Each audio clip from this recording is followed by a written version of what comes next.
All right, so I want to welcome everyone to Warrior Women in Business episode 20 in 2020, and oh my God, what a crazy year. So hopefully this episode, which is extremely important, will help to bring more women together, will help women to understand what they can do to protect themselves, protect their families, protect each other. I'm sitting here in New York, not in my normal studio, completely displaced.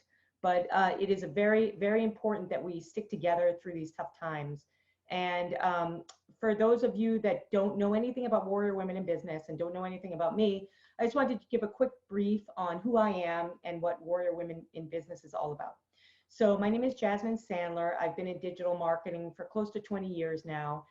Most of my work is helping women, female startups, women's groups at corporate, women's member associations, really helping them.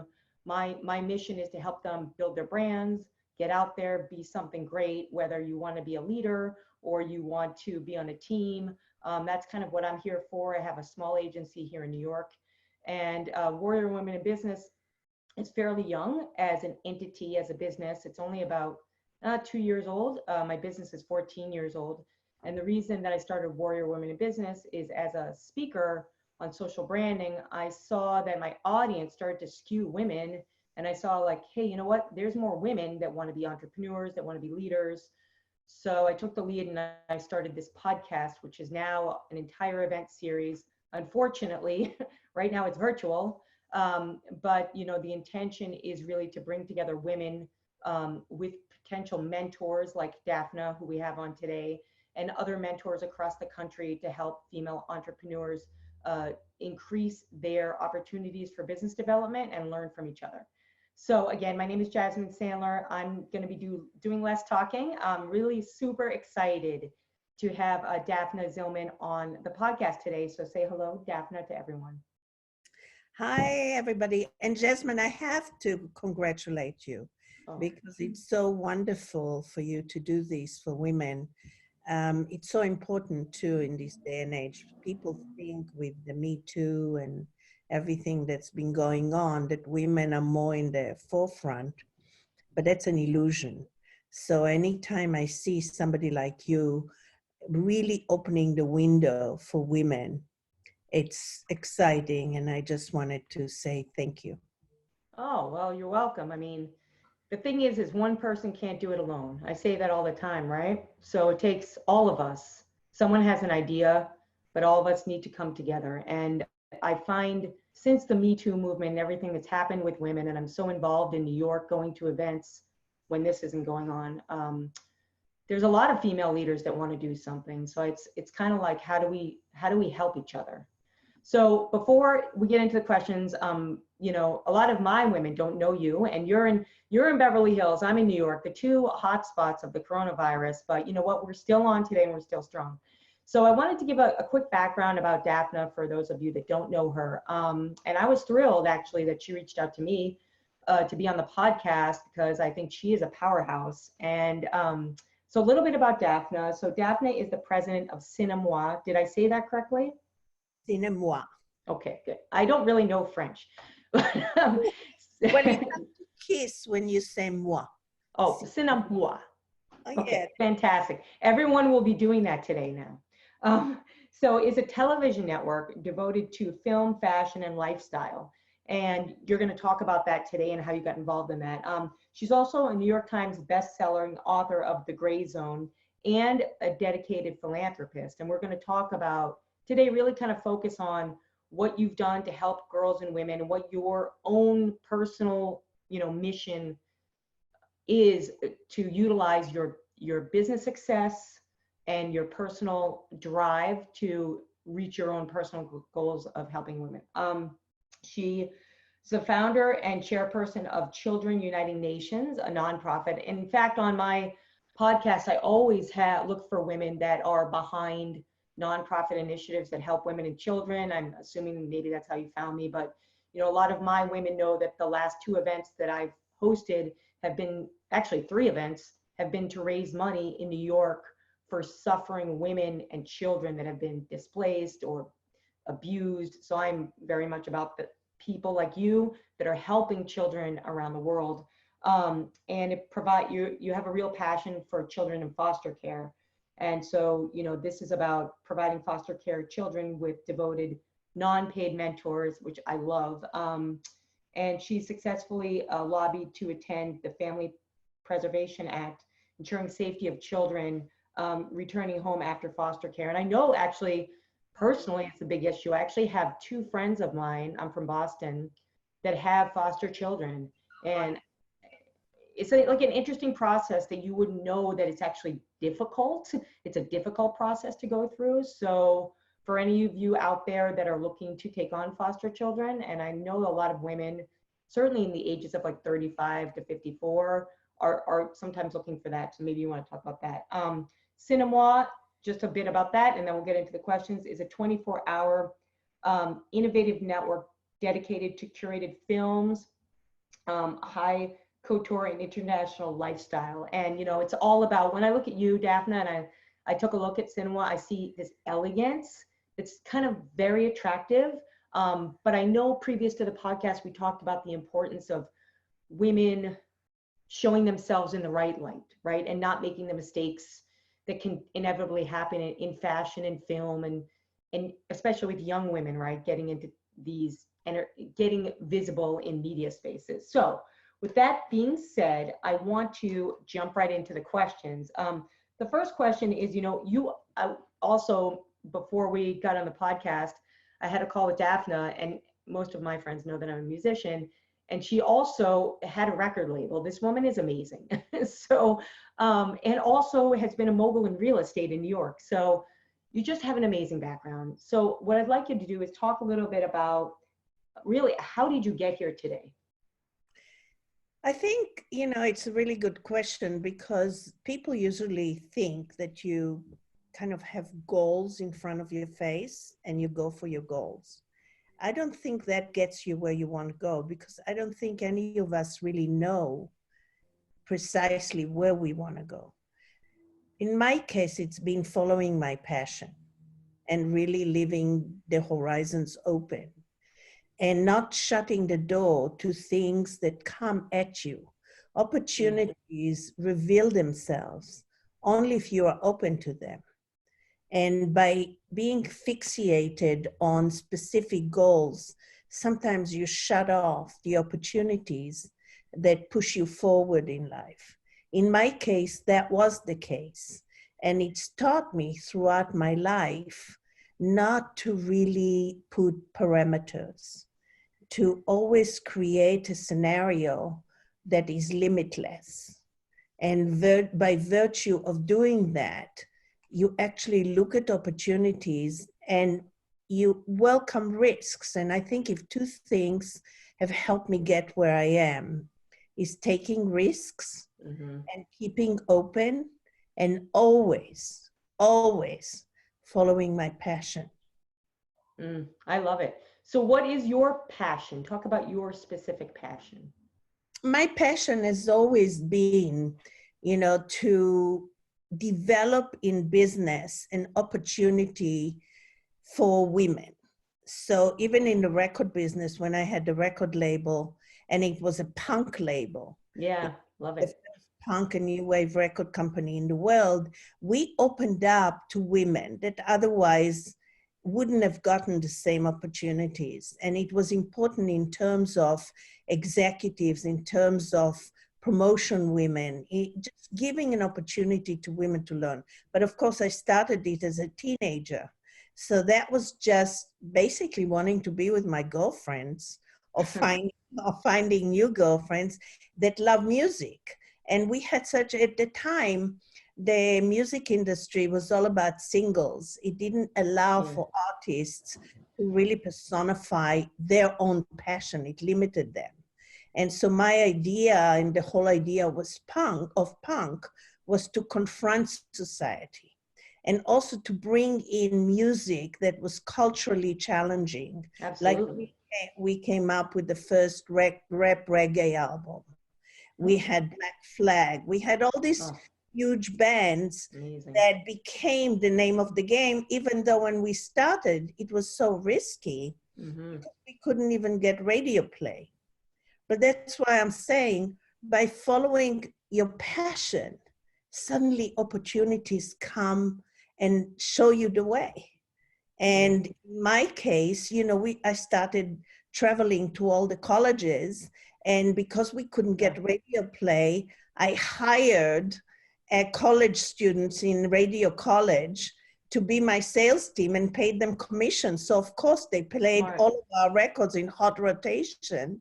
And when they realized that this music matched their passion for something that broke the rules, that expressed their hunger for a challenge, for something new, it worked. Oh, that's fantastic. I love that, because it's so true, right? I mean, for entrepreneurs, also for female executives that are trying to break the barriers, right? Which is a lot of women that I actually come across. It's about following that passion. And I like that you talk about being open, because, you know, you're not always going to hit a goal, and you have to be flexible enough to adapt and change. And that's the time that we're in right now. It's exactly where we are right now. So just because you're at home, or for me, I'm not at home, wherever you are, you know, doesn't mean that you're stuck, you're trapped at all. This is a time to rebuild. This is a time to think, become introspective, make change, you know. So I like the fact that you talked about that kind of openness of thought. Can you talk about how that way of thinking has, you know, that way of thinking has helped you to overcome specific obstacles in helping women in any project that you've done? Well, I think the first thing that we all need to recognize, first of all, you're right about this particular time, because we women, we are the nesters. Our instinct is to nurture. Our instinct is to take care of people. And ironically, the statistics show that the coronavirus impacts more men than women. It's very ironic. I didn't know that. Yeah, it was just on the news, and I thought that was so peculiar. But it gives us an opportunity to recognize that we are valuable, because in our society for so long, and in business, men still have the predominance. Yeah. And so this period of recognizing, wait a minute, we are the ones who are the nurturers, who are the risk takers, who are the nesters, we're taking care of everybody. We're really valuable. And so if anything, if this period shows us anything, is let's value who we are, because it's Mother Earth and it's us mothers, and we have the mothering instinct, and the universe is the mothering universe. So we need to kind of think like that. But in terms of what you asked me, I think the reality for women particularly is you enter into business and you automatically see, wow, there's not as many opportunities for women in certain industries, most industries. So you say to yourself, oh my God, and not only that, but I have to compete against other women. So by nature of competing, I have to demean my competition instead of supporting my competition. So we as women are educated in such a way that we have to compete with each other. And at the same time, we have to break through the male shield. Yeah. That is like a double whammy. That's a major obstacle. In my case, that was personified by a million, because in the music industry, you didn't see too many women. Oh, no. And in the film industry and television industry, you don't see. I'm the only woman owner of a television network in the world. Wow. Oprah was the other one, and Discovery basically took the majority of the shares. So you recognize that we have to do the work of 1,000 of us to get through as one. That's so true. And so with that recognition, you have to recognize also that you want to open the door in your own company to women. So most of my staff, most of my team are women and young women. And why is it important? Because if they see me succeed and I'm opening the door for them, then naturally they will follow in the mentality of, yes, I can. Because you're training people, women, to think differently and to think, yes, I can achieve, I can be a part of a team that achieves. Accepting that you're a part of a team eliminates competition, because it's then about how much can we achieve when we work together. And so women working together also tend to be the nurturers and tend to be the nesters and tend to be the supporters. So they support each other. And therefore, we as a company benefit by this incredible teamwork that's happening in our company by women. So they support each other. And therefore, I think I heard an echo, but it's okay. So I know I completely agree. That's what I've been working to do with my business forever, is really have a team of women that support each other. But one thing I want to talk about, which I think you hit the nail on the head with the competition, right? Is how do you, because we're both, I mean, I don't know, I'm a little role model for people, you're a role model. How do we as female leaders or aspiring female leaders, ones that actually have the stage and the platform, what are some of the best ways that we can shape younger women in terms of, you're in the world of, you've been certainly in the world of fashion, and I want to talk about that in terms of the way that we dress, the way that we act, the way that we deal with others, the way that we portray ourselves. Talk about that and what you do to help women become better. I think that's really important. It's such an important subject that I am delighted that you asked me this question, because in our culture today, women believe that in order to attract a man or to attract attention, they have to be dressed, in Kardashian style. So their dresses have to be extremely revealing. They have to show their butts. They have to be in that mode of exposing themselves, believing that that would get them the attention. Yeah. And it enhances all these insecurities, because people think that they need plastic surgery. People think that they need something else. But you know, and I know, and that's what I instill in my women that surround me. And there's a lot of them. I have an event almost every month for women. Our women empowering meeting, and usually I have hundreds of women that come. And what I try to influence them towards is, it's your personality. Because when you know somebody, after 5 minutes, you don't even notice what they're wearing. That's true. It's who they are that emerges. So what I'd love women to do is to find that core inside themselves that they love about themselves. And I'd love them to come from there. I love it. Dress from there, because that's your beauty. Yeah.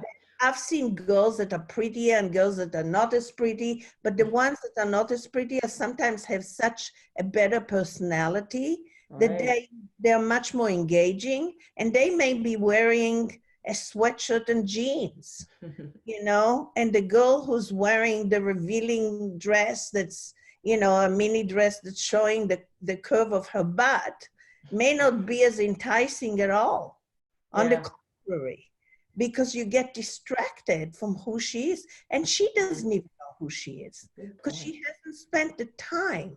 Instead of spending the time on looking a certain way, spend the time to get to know who you are and start to love that part of you that works, because we're all gifted. Every one of us has been given a gift. We just have to find it and build on it to be the kind of woman you're proud of. Because if you're proud of you, then everybody's going to be proud of you and everybody's going to listen to you. So let's get away from all of this, clothing styles that don't remotely resemble art or fashion. Yeah. Or any kind of style. You know, it's funny. I think it was Diana Ross who said, I love Diana. fashion, it's her birthday today. But anyway, she said, fashion comes and goes, but your style remains forever. Oh, she's right. I mean, yeah. God love Diana Ross, of course, but she's right. I love that what you talked about, because if you look up confidence, so I'm a big, I really love psychology. I've always studied it on the side. You know, if you actually go in the online, you go in Google, you look up confidence or any trusted source, confidence really does not have to do with what you're wearing or what your beauty looks like. It's what's inside. And at the end of the day, psychology and reaching your highest level of achievement and advancement as a human being is, like you said, believing in yourself. And I think it's really important that we reflect in this time about the importance of believing in ourselves. And the work that I do in personal branding for women completely touches on that. It's all about who are you on the inside?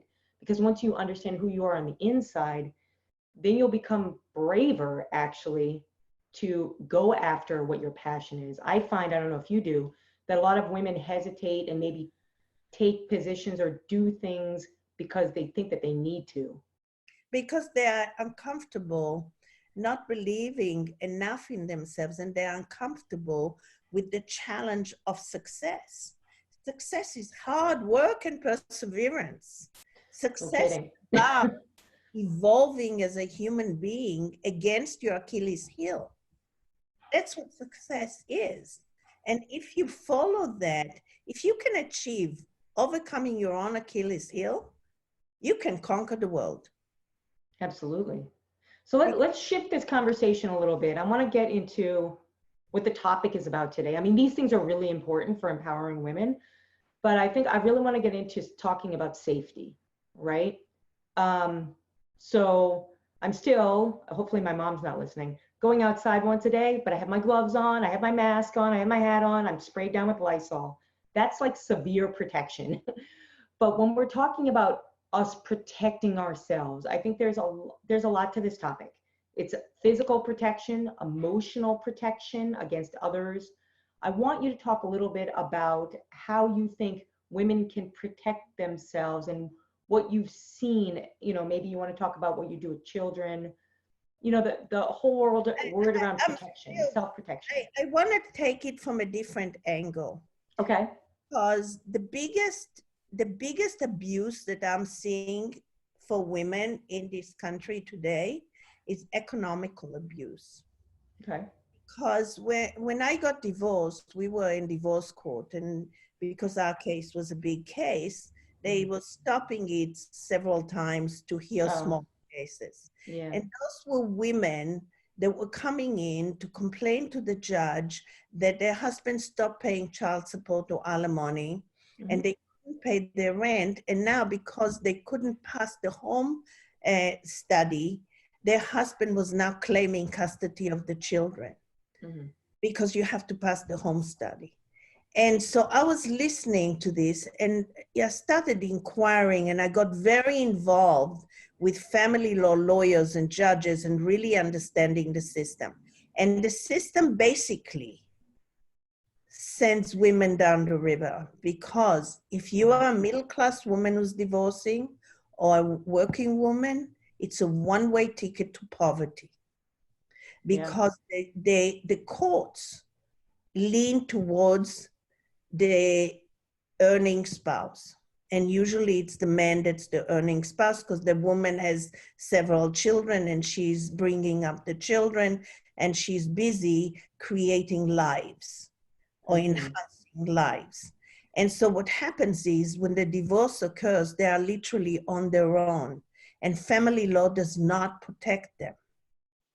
And the pendulum has swung so far. It used to be that you used to get alimony or child support and you were able to raise your children. The expense now, rents are higher. Even to take your child to daycare is so high because the cost of gas is so high. You know, food is higher, everything. And when a man uses what the law allows him to use to basically starve you so he can take your children away from you. That is horrendous. And more men try to do that to women. And that is something that makes women very unsafe in this environment. And so what I want women to know is you do not have to take it. First payment, it doesn't come through, you go to the fourth floor of the courthouse and they have to assign you an attorney, and you file immediately.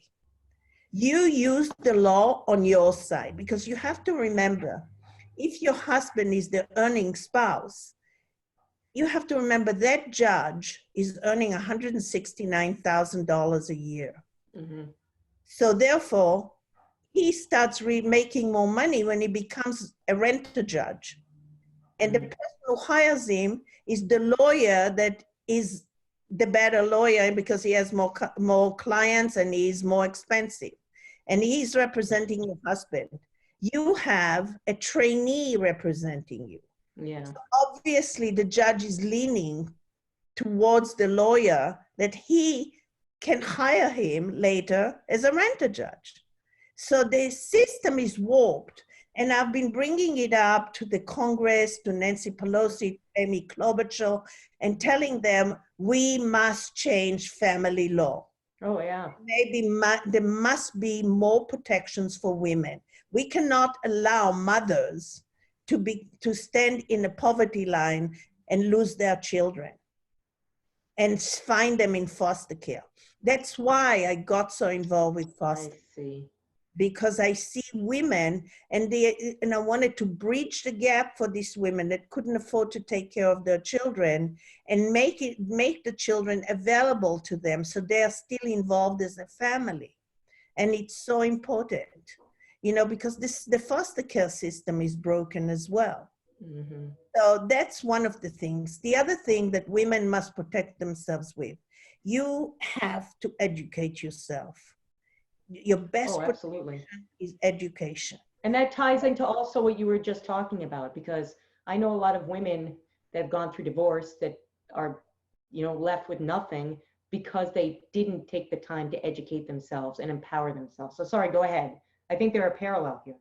Yeah, no, absolutely. And you're right. I know so many cases, and I'm sure all the women that are listening to us are relating to this because they know, and they also know how a husband can economically starve you, because when they are in control of the purse, they allow you to spend this much money on this much money. And some men even watch all the receipts and question you. So it's not equal. It's not equal. And we need to educate ourselves that we need to figure out, even when we get married, even if we love somebody so much, we give them our lives, everything. We want to do everything for them. We have to also find what happens if, and by educating ourselves as to where our talent lies and what would be open for us in case of a divorce and in case for life. So it doesn't mean you need to get a degree, but it means that you have to spend your life learning and never stopping to learn, because that will be the assets that nobody can take away from you. Yeah. No, I completely agree with what you're saying. I mean, especially in times like this when honestly, things are always unstable. Life is unstable. Being a business owner is unstable. Even having a family can be unstable. So, but everything is hard. Right. So my point is, yes, you have to equip yourself. You have to learn, and then you have to change based on what you know. And that goes back to what you were saying about being open instead of just, I'm a business advisor. So, it's about, okay, well, if you have a goal and it doesn't work, well, maybe you need to go this way. If you get married and it doesn't work, you want to be safeguarded and not just give everything away. And that kind of ties into the point that you were talking about women, how women dress. We don't want to give ourselves away. And I think that that's really important when we're communicating online, to, people that we don't know, strangers, whether it's just a post or we're actually having communication offline as well. So I think that's important. So talk about maybe what you do. You talked about the meetings that you have with women and conversations that you have with women. How do these topics come up, and what are women saying, on your side of the fence? I'll give you an example. I gave a talk about women empowerment in Silicon Valley. So when I first got on stage, I asked the crowd, and there were thousands of women there. I asked them, please raise your hand if you have been promoted in the last year. 5 hands went up amongst thousands of women. It's terrible. So the talks that we need to have, and the talks that we have, is where are the avenues? How do we support each other? How do we open business avenues so that I can help you and you can help me? How do I, as a young woman, enroll into a business or a career and find somebody to mentor you? We, Jasmine, we need to be mentors. Oh yeah, 100%. Bring up and be gatekeepers to the next generation and teach them the things they don't know. I mean, yeah, they all have some entitlement issues. They all have some exerted passion to do something different, but it's because they want to try different things. You don't want to stop that, but you want to guide it. You want to guide it into an area that'll prove successful for them, because then you're opening the door and you're mentoring. I spend so much of my time as actually a foster mom to my team of young women in my business, because they need guidance and they don't know where to find it. There's not enough mentoring in our world. I mean, one of the things that I'm so upset about this coronavirus is that it's killing our elders, and our elders is unanimous. I mean, it's not unanimous. Our elders are synonymous with wisdom. Absolutely. Not allow wisdom to be taken away from our lives, because those are the guiding words that they have. It's taken them a lifetime. Of course. So we want to protect them. We want to do everything we can to protect them. And so when I see young people not responding to the request to be quarantined, or, the bad word right now, socially distancing, I think it's arrogant, because they are basically saying, I'm willing to injure the pipeline of wisdom in our culture. That's brilliant. I agree. Growth. And so to me, the coronavirus is really, in many ways, is an amazing learning curve. It's an important learning curve. Very much so. And it could create very positive changes in our lives, because, and this is something we put out on Instagram, my message is, let the word we get bigger and bigger, and let the word I get smaller and smaller. I love that. Because that's what I want to see as a result, the outcome of the coronavirus, and I think it will be. Yeah. Well, you know what's interesting? So I was here, unfortunately, like literally at 9/11. When I say at 9/11, I saw deaths in front of me. I was literally there. And that was a very hard thing for me to get through. I still haven't got through it. And I don't think any of us have, really, at the end of the day. But what it did is it brought us together. And what it did is it changed New Yorkers. And also what it did is it made us realize that it's not just this little Manhattan island. There's like a whole world out there. And we need to know how to interact with that world. And we need to know how to protect ourselves from bad things that may come into our world. And I think I see this as it's just another lesson. And I think it's my own philosophy. I think this lesson is happening based on what's happening in the environment. And that's a really, really, really, really, really critical issue. And when you say Mother Earth, Believe me, my band, we did a show for Mother Earth. Like, I'm all about supporting the earth. That's all we actually really do have.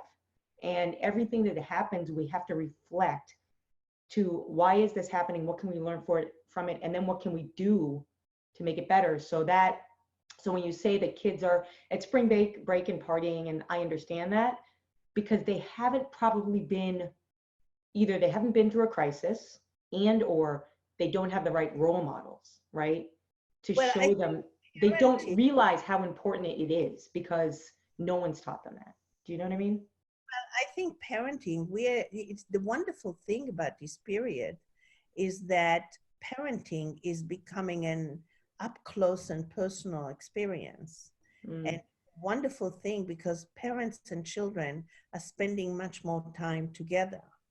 And so I think parenting, absentee parents is the major cancer in our society. Yeah. And we are seeing the impact of that. But I think the positive side of it is that we're getting closer and closer to each other. And young people are recognizing the value of being together as a family too. So I think that there are a lot of positives from this coronavirus, a lot of positives. But I want to say one thing that I think is important for all of us to understand. We are 7 billion people living on one planet. We are one family, and each one of us is different. But it's time for us all to learn how to live together. Yeah, I completely agree with you. It crosses boundaries, cultures, Everything. And it's time that we learn from other cultures. And I think this is showing us, like you said, family connectedness. It's different everywhere. You know, you look at Latin America versus, you know, Northern America. We're learning from each other now. We're learning the importance of family. We're learning the importance of truly helping each other, not just for the sake of saying me too or helping each. I'm not into those things. I'm not like a trend person. It's the bigger picture. What are we trying to achieve as a human race? And I love that you're talking about the nurturing aspect of women. And I do agree with you that we are the ones that this is our time to lead and really help the world. So I want to shift into talking about your television network, which we haven't talked about at all. And I'm sure people on the podcast want to know about it. So I really want to understand how that opportunity came about for you, what the network is about, and where you're taking it. I think it's an important question because really the reason I even launched the network was because when my husband and I went through the divorce, because we had such a huge company that was on the New York Times, but not New York Times, on the stock exchange. It was very hectic, and we had to go to a lot of events every day, every night. So, and I was raising my kids at the same time. So when my husband and I sold the companies to General Electric, was the first time I had time to watch TV. And I was horrified. I was horrified by reality TV. I was horrified by the way women were presenting themselves. I was just which we talked about earlier. And I thought that it was really important to put together a company, a television network that focused on uplifting the image of women and really served women and matched their needs and their interests. So I saw that there was no high fashion television network. I saw that the only vintage films that I was seeing was Turner Classic, but they were just showing this movie and this movie. There was no real line of curation. Right. They don't. And I saw that modern films that really personified the strength or the vulnerability of women or the beauty of women were not at the forefront. So I decided that it was important to start a multi-genre channel that showed vintage to modern movies, high fashion, international lifestyle. and an international flavored television network. And, you know, and I saw also that it was so important to be able to focus on a channel that was completely curated, so that every second was curated. And it was important to me to see what to do. At the same time, I just wrote the book, The Gray Zone, and I won Best New Novelist in this country, but also in France and in Europe. So then when the book went on the New York Times bestsellers list, I went on a world tour. And when I went to France, I saw this incredible channel that really focused on the great glamorous period of France with the great actresses, you know, of the time, like Catherine Deneuve, like Jean Moreau, like all of this, and great directors like Lelouch, who loved women and personified women like in A Man and a Woman as women and not just as, I don't know what you call it, sort of mannequins dressed up as women. Right. So, and I saw the frustration for female actors that wanted more roles, meaty roles that gave them the opportunity to be a woman and an intelligent woman. So I kind of thought this was a time to launch this network, Cinémoi. And I called my partner, Rod Sherwood. He was then CEO of Westwood One. And I said, I have this idea. And because he was one of the founding members of DirecTV, he totally loved my idea. Yeah. And we decided to partner up and launch Cinémoi. And it's been quite a miracle because it's one of the most favorite channels all over the country. In New York, it's one of the top most watched channels, and people love all the fashion weeks and the Met Gala and the Cannes Film Festival, which we broadcast exclusively, and the Jonathan Ross Show, which is an entertainment talk show from London that we have exclusively, that makes the Tonight Show looks like it's in its teenage, you know? So, you know, it's given me the opportunity to really serve not just women, because 45% of our audience is men, but really serve the viewers in a very conscientious way. And the key, which I always, in every staff meeting we have, I have a chair that is dedicated for the viewer. And to me, respecting your viewers is the number one requirement to being able to be in this kind of position. And also, many people argued with me, but instead of commercials, we took years just showing PSAs that were about the quality of life. So PSAs that dealt with you know, love or respect or dignity, you know, and our viewers love our commercials. And then when we introduced commercials, it wasn't really commercials, it was fashion films created by the best brands in the world, Hermes and Versace and Pierre Cardin. And each one of these fashion films tells a story, but it's so artistic and it's so fashionable and it's so enticing that you really don't feel like it's an image builder for the brand. You feel entertained with class and dignity. And that's what Cinémoi is all about. And so how can people watch it? What is it? How can they, is it cable? Is it, where is it? Where can people watch it? On cable, we are on Verizon Files, we are on Frontier, we are on Sling, we are soon gonna be on Dish, we are on Comcast Xfinity. All you have to do is take your remote control and say Cinémoi, and you'll have Cinémoi right there. We are on every Samsung, Tizen television. You can download us. It's 39 million televisions across the country. We are on every Samsung telephone. You know, we're now launching on the iOS.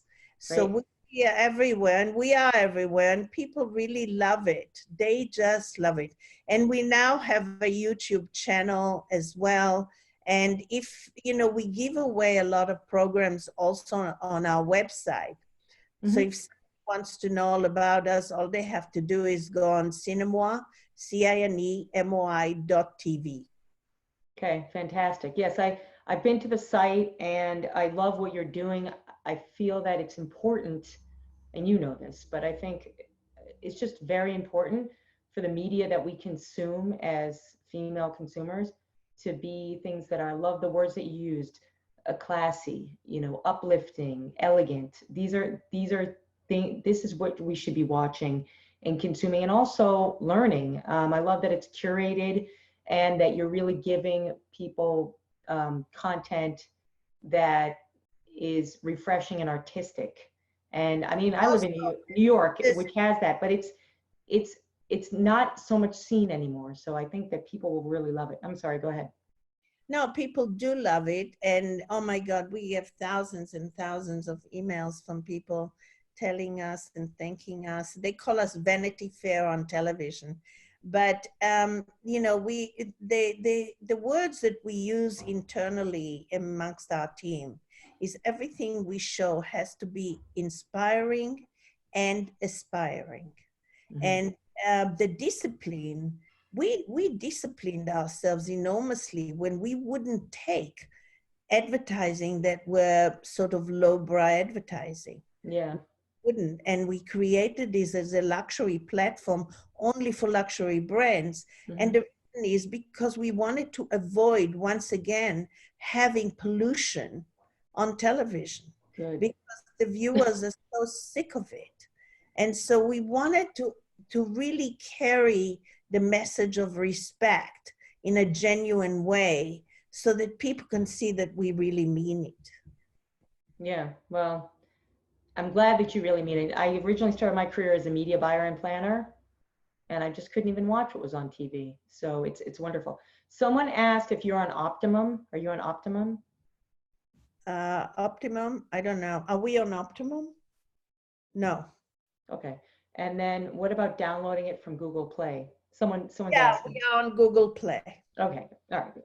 We're going to answer more questions at the end. I want to talk about you as a business person. Every woman that I select to be on this podcast is someone that I think is doing something authentically important to move the needle for women, and that they have already developed success in either one business or, in your case, multiple businesses, you know, same with me. So I want you to talk a little bit about a couple of, let's say, tangible or actionable things that a woman, aspiring woman in business can do to move her career or her business forward. Just a couple of tidbits. I'm glad you asked, because this is what I try to teach women, actually, because it's very important. Number one, you have to see yourself. If you're going to go into a business, you have to see yourself as a business. So the first thing you have to do is build assets. You have to look the part. Yep. You have to talk the part. Mm-hmm. Again, it goes back to educating yourself in what you want to do. Be knowledgeable. Don't leave anything just with one idea. One idea is not going to get somebody to invest in you. They have to believe that you will be there carrying on and being open to innovation. So listen. You have to learn to listen. And you have to learn to take in, even from the weirdest points in the world, information that helps you, and thanking people for it. But then you have to be practical. So you have to create the presentations, you know, the PowerPoints, and you have to be able to know how to present what it is you are asking people to believe in. Because it's not about selling. It's about partnering. Because if you approach things from the point of view of being a partner and having something to contribute that's meaningful, the path is so much better because you are building partnerships. Now, it may not work when you meet somebody and you ask them to invest, right. But what you can do is develop a relationship. And at the end of the line, the people that you meet on the way up are the same people you meet on the way down. And you have to conduct your life and see yourself as a business, which means the first priority that you have to have is respect. The second priority that you have to have is a genuine, heartfelt approach to people. Everybody is flawed. You can judge people. You can throw away people, or you can find the best in them. You have to always try not to reject people because something doesn't quite click. You have to have the patience to allow people to see that you see something in them, that they can start seeing it and they can start growing. And then they become devoted to growing more. And that's an asset. You build assets by helping people be the best they can be. So it's not just about you. No. You have to look at yourself entering business as just one person, and then you hopefully create connections with other people. And soon enough, you have enough people that believe. And once that energy comes forward, it's a positive energy that can't fail. It may have a different timing, or it may have challenges, but just keep moving forward, because perseverance is the most important ingredient for success. Yeah, absolutely. Well, I couldn't agree with everything that you said more. As someone that's owned a business for 14 years, I've had 3 businesses, and I don't think I'd be where I am today and more importantly, where I'm going, if I didn't have an open mind and make it a focus to build relationships and partnerships. I mean, sales is a dirty word sometimes, you know. It really is about developing opportunities, not just for yourself, but the person or the people on the other side. And certainly in the investor world, that's crucially important. I have clients that I bring to investors, and I tell them, you've got to think, the more that you understand what they're thinking, the better off you are. So I love that you said that. But I actually love the word sales. And I try because I think we're all selling all the time. Oh, yeah. And so I just hired somebody to be in the advertising sales. Right. You know, and I love watching her, getting to know the people on the other side and understanding what their needs are and learning and exchanging information with me. I love the fact that you can actually communicate with so many people. Selling gives you the opportunity to get to know so many people. Oh yeah, absolutely. But I think, you know, I've been in sales forever, and it has that stigma, and it's much more about what you just said, developing the relationships and getting to know people. Then it becomes fun, especially if you're in a position where you're going out to dinner and events and all those good things, right? Yeah, absolutely. Yeah. So I always ask all of my guests how they define a warrior woman or a warrior woman. How would you define that? A warrior woman recognizes that the only constant in life are change and taxes. So if you don't stick to the constant in life, because you know the change is a part of the formula, then warrior women are the women that accept change as an ingredient that they welcome and as a challenge they can overcome. I love that. I might have to change some things in the design of the warrior woman. I won't, but those attributes are critical. I love that. It is all about change and pivoting and moving, and so absolutely. So what are some of the, I would say, two of your own personal secrets to success? You've talked about a lot of things that others can do, but you specifically, besides the openness, can you point to, just give us maybe an example of what you did, either you're doing now, where you've taken Cinémoi to where it was and where it is and where it's going? Maybe talk about, you know, how is it in millions of households across the country? Like, and what is your part in that? Well, you know, I actually was obviously one of the founders, so it was my creation in many ways. But the real ingredient, the real secret sauce is I meditate twice a day. I meditate in the morning and I put myself in a shaft of white light from the apex of the universe. And I breathe in the white light and I exhale the negativity and darkness until I'm completely one with the light.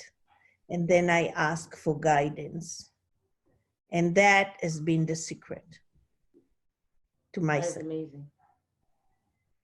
So how does someone start on that? Just through, I mean, people need to know this around the world. So I'm glad you brought it up, because, you know, there's a lot of misguidance around what meditation is. Some people don't even know what it is or how to go about it. So can you give some tips on that? I have studied the Kabbalah for 20 years. Okay. And, you know, but that's not just it, because I've also studied other spiritual paths. And because I knew that the physical world couldn't just be it. I knew that we're an energy, and therefore we can tap into something much bigger than us. And that the universal consciousness is the unity of all of us. And it kind of, you know, inspired me to realize that a thought can begin in New York and end up in LA. How does that happen?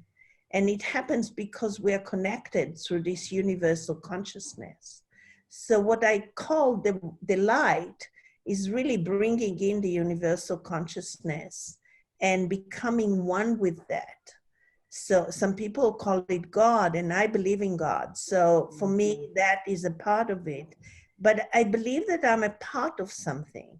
That I am not in control.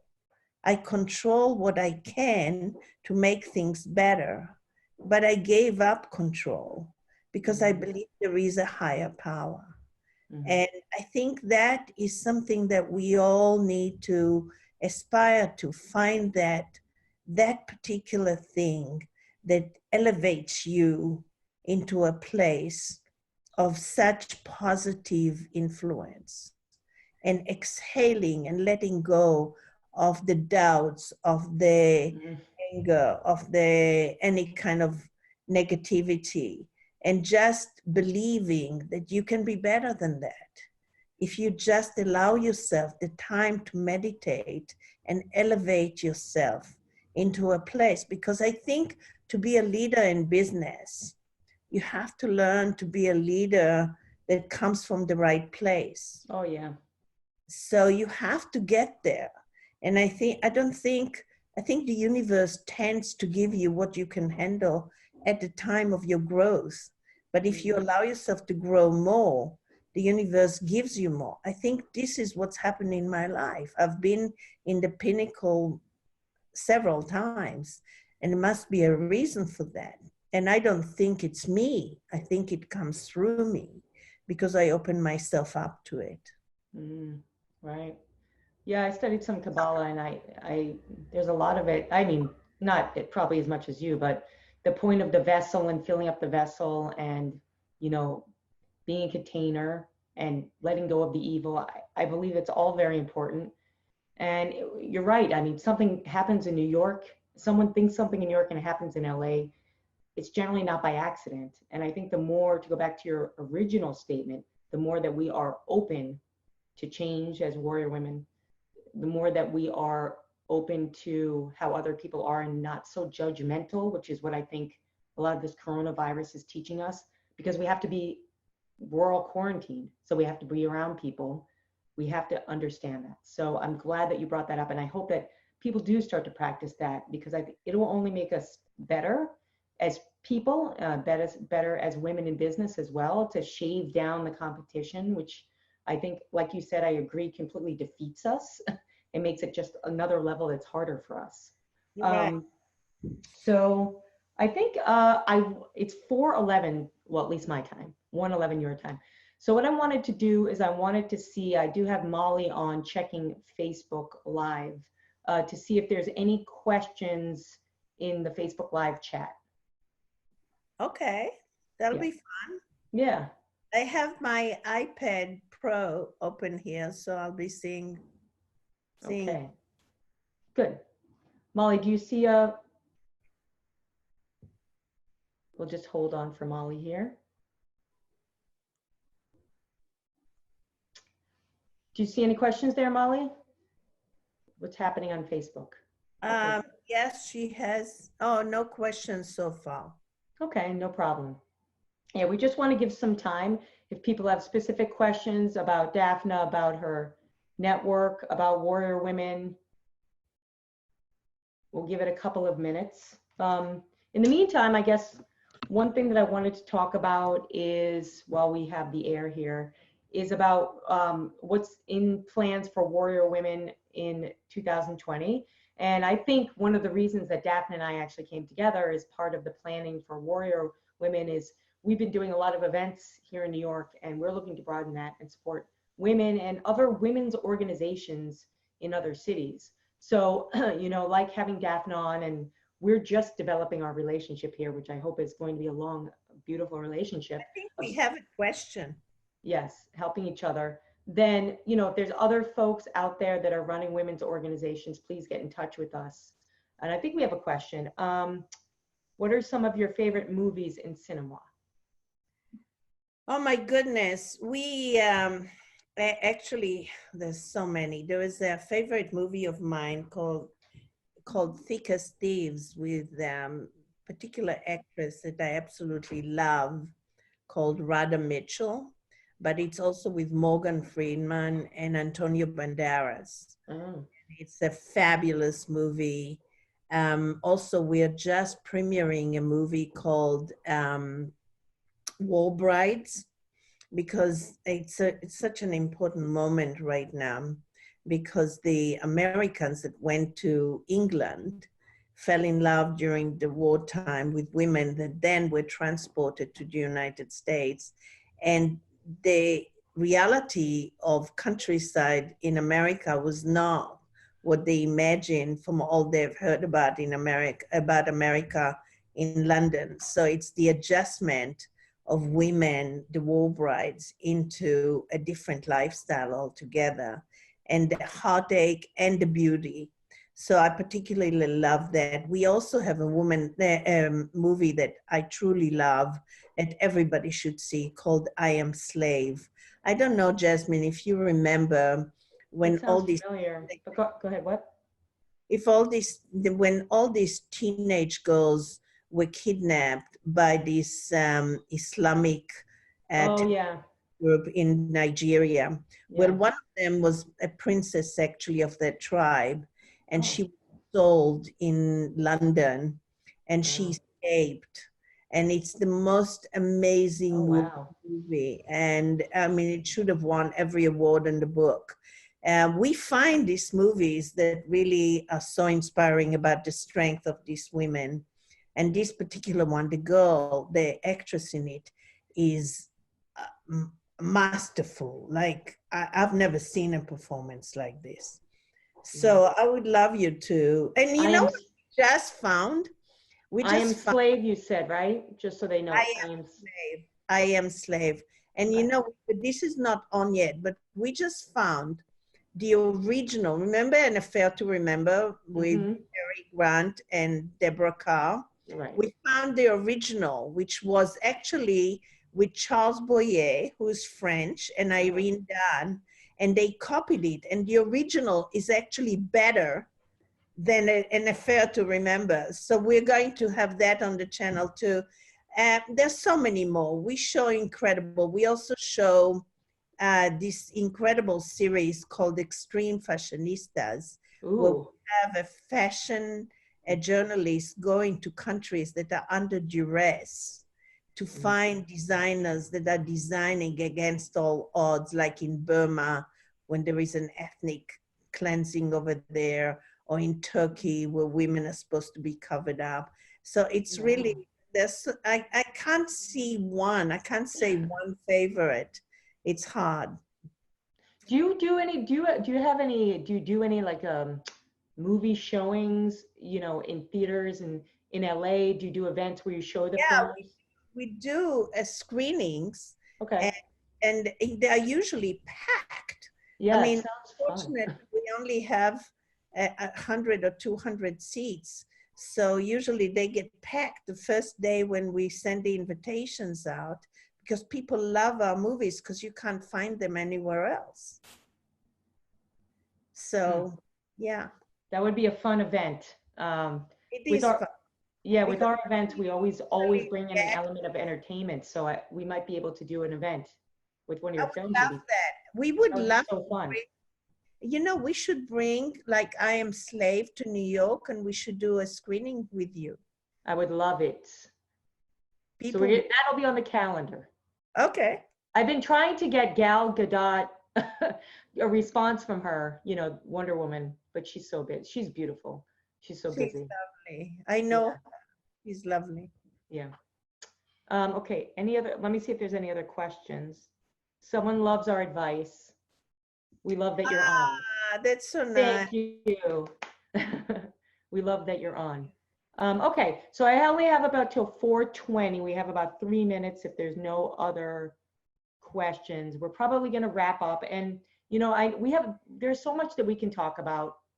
Again, you know, all the guests that I have on, I look to develop relationships with them to bring them forefront to you. Perhaps we'll do something in New York, which would be incredible. We'll make it happen.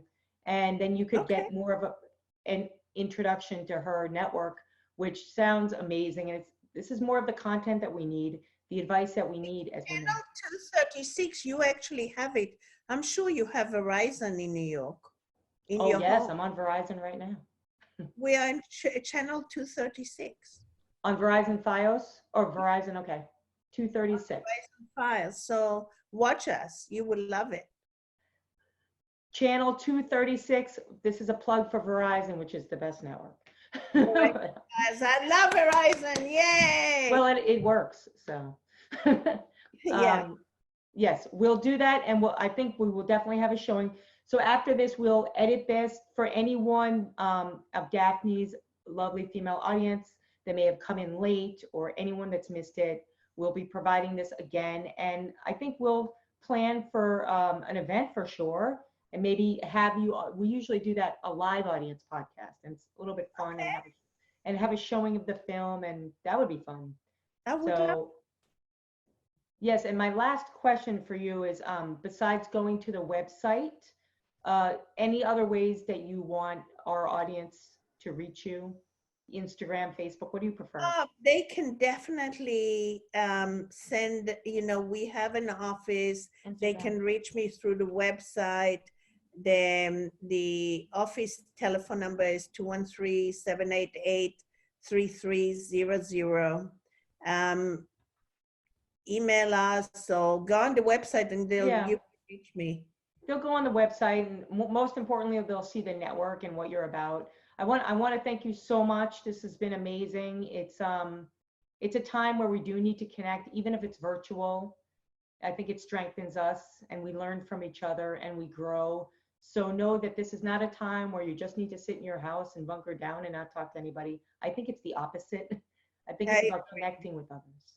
Well, you've been wonderful. I've really enjoyed this. Thank you so much, Jasmine. Oh, thank you, Daphna. You as well. I've learned a lot. I'm going to try to meditate this evening now, and I'm serious. Yes, I will try. So thank you, everyone, for being on. I'm going to have Molly turn off Facebook Live now, and we look forward to having you all on our next episode. Stay in tune on Warrior Women in Business on Facebook.